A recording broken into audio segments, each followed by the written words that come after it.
Hey, what's going on, everyone? It's Matthew back with the follow up to the What Happened to eBay in 2022 video. So I did make three videos the other day. They were all the original San Francisco Toymaker reviews. So I mentioned it in the video, at least one of the videos, that I probably wasn't gonna upload them all simultaneously, which I've done in the past, and I've been pretty happy about doing that. Allow viewers the opportunity to review things and they don't have to sit around for days on end for it. It was brought to my attention by one of my friends that maybe I might be overburdening some folks, so I've decided to hold off on submitting videos 2 and 3. It was a three-part review for the original San Francisco Toymakers. So what I'm thinking is maybe make Sundays and Thursdays maybe my upload day. That way, it does give enough time in between videos for viewers to see the more recent videos, and they're not just being stockpiled. So right now it is Monday the 11th, and so I probably won't be posting this video for like another week and a half or so. But again, when I do my little competitions or my little reviews, I don't like to intervene in the middle of it. So I mentioned, when I did my LJN tournament, I had 27 videos worth, and at one point I did like my favorite Hasbro, my least favorite Hasbro figures, and I didn't post those until after my LJN tournament was completed because I kind of wanted to keep them, back to back. So with the original San Francisco toy makers, I don't want to interrupt that as well. So essentially, it's gonna be episodes 48 through 50 for those three videos, and then I'll post this one later on. Again, so this one is just something I felt like it was just kind of irked me a little bit. So I wanted to jump on here and kind of, I don't know, I don't want to say complain. Bring up the little seller here. So I guess it's a Monday rant type of deal, I guess. So everybody knows I've mentioned it several times. I do sell on eBay, and to me, it's not always about profits. It's about the people too, and sometimes when I hear seller stories, that gets to me. So I might be willing to go a little bit overboard with my purchases and trying to help people out. So I work that way as a seller. I work that way as a buyer. So today's seller, they're called Addicts in the Attic. Addicts in the Attic. And, I was watching the New 80s Revolution, and it was an old video, a year old, 2 years old, I don't remember. And he was doing a toy room tour, and, he came across some Tales from the Crypt figures, and I'm like, you know what? Those are pretty awesome looking. I love Tales from the Crypt, and, he mentioned that they're not super expensive, so I'm like, you know what? Stay away from Power Rangers, stay away from wrestling toys. This gives me something else to a new collection I could start. And it's not that deep. It's not like $5 figures. It's like $15 to $40 from what I've seen, based on which figure you choose. And so I'm like, okay. So I've gone in and I purchased a bunch of Tales from the Crypt figures. I thought they were super neat. And I came across one seller, again, Addicts in the Attic. And I bought one item from them. So, they did their shipping, what have you. They reached out to me. I let them know, hey, if you have any horror-themed figures, I'd be definitely interested. And so they reached back out to me again, and this one kind of back and forth, like a massive amount of messages. I think they probably sent me 20, 30 messages. At least it feels that way. Just crazy amount. And I was getting overwhelmed and really frustrated because, like, come on. Let's come up with something. We only need to go back 2 or 3 times. We don't need to keep going back and forth like this. It's crazy. So they mentioned that their father passed. They're trying to earn some money for the mom, and you know what? Obviously, it's a touch of the heart. So originally a $20 purchase. And I went back into their site and I found a bunch of different things I was interested in. So a $20 purchase could have been as high as $300+ that I was willing to shell out on their shop in their store. And so they said to me, okay, hey, go in and make all these bids. We'll close the bid and we'll sell it to you. Just pay for the first shipping label. I'm like, okay, cool, I could do that. What I've noticed they started doing, the seller Nicole, she ended one listing or accepted an offer, however she was doing it. Ended one listing, had me pay for the item individually. After I did that, she would end another listing and have me pay for one single item. And she kept doing this. And so I reached out to her. I'm like, hey, this isn't, making me comfortable at all. I think I'm actually paying more money doing it this way than I would have if I just waited for the auction to end and just requested an invoice at the end there. So me, as a seller, just kind of lay out how I operate. I obviously want my buyers to have a good experience, right? So I feel like if I'm willing to work with them, they see that they're willing to be repeat customers, and I can earn more business from them in the future. So I sell. Let's use a Gerber multi tool as an example. I normally sold that for about $40 plus shipping and handling, and I sold those pretty regularly. Recently, I listed the price, or dropped the price down to about $30. And the reason I did that is to, obviously to appeal to, more people who might be interested in that product. I mean, 25% off, that's a huge difference, right?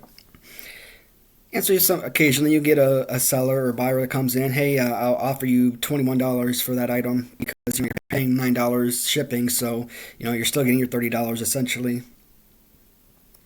I understand where they're coming from. Sometimes I'm like, hey, offer me the full 30, I'll offer you free shipping. I mean, is that really going to make any difference? Maybe it puts another dollar or two in my pocket by doing it that way, but not a huge, massive, profit margin to be had from there. And I do that because, again, if I see that my buyers are waning and they're, getting ready to, you know, bypass what, this transaction, I want their business, so I'm willing to work with them in that case.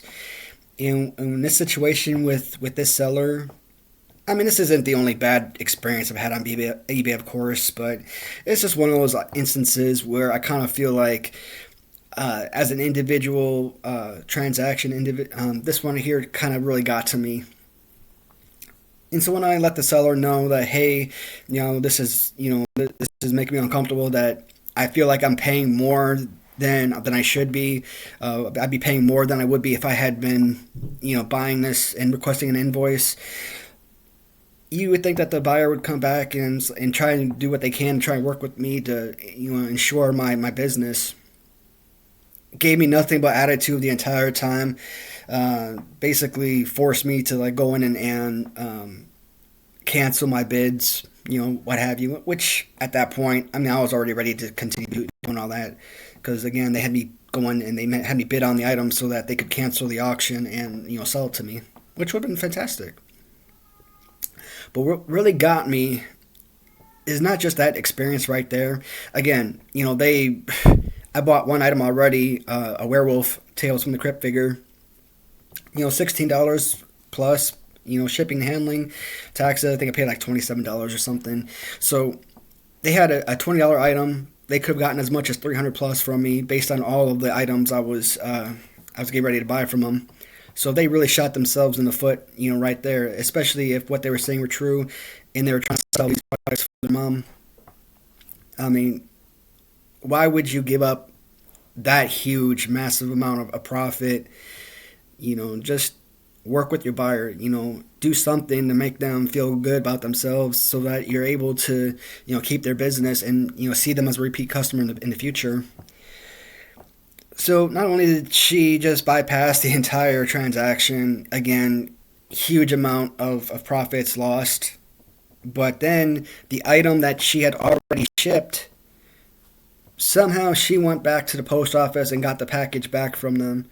So now you're not only canceling what we haven't actually paid for yet, but you just took back the item I did purchase. I'm like, how petty can you be?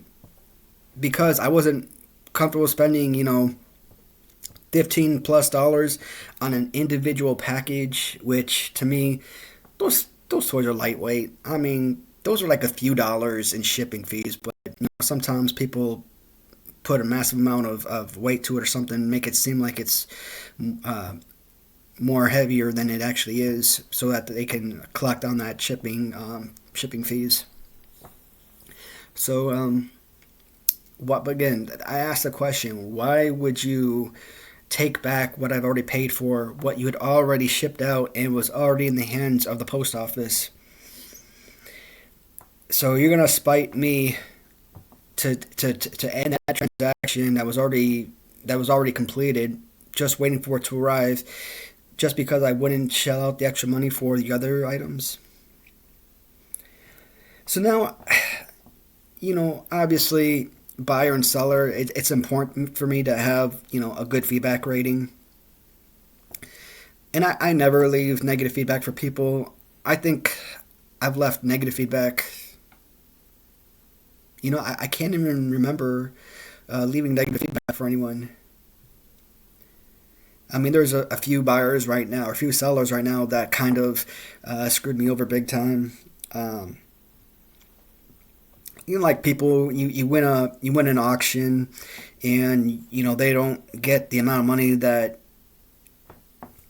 they wanted or that they thought they would get, so they claim that the animal was damaged or something.